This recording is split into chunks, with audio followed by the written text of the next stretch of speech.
5 փաստ Մեսրոպ Մաշտոցի մասին, որոնք կարող են քեզ զարմացնել։ Մեսրոպ Մաշտոցը զինվորական էր, մինչ հոգևորական դառնալը նա արքունիքում ծառայում էր եւ ոչ միայն հրաշալիորեն տիրապետում էր զենքին, այլև վարում էր արքունիքի հույժ կարևոր գրագրությունները։ Բացի այդ, նա տիրապետում էր մի քանի լեզվի։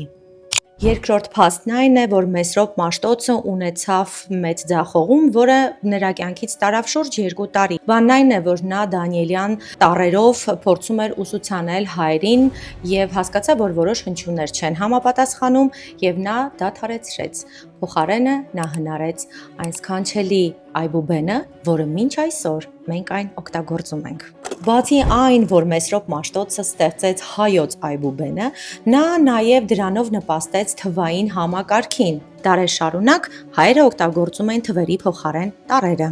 Մաշտոցը նաև կոմպոզիտոր էր, նա ավելի քան 130 երգերի եւ շարականների հեղինակ է, եւ այդ երգերից շատերը մինչ այսօր եկեղեցիներում հնչում են։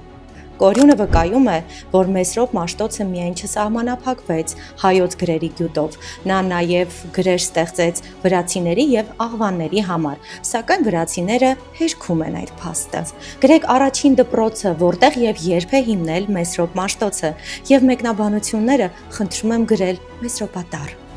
Իսկ սա Անիաս Էջն է եւ ես Անին։ Միասին մենք բացահայտում ենք ամեն բան հայերի ու հայկականության մասին։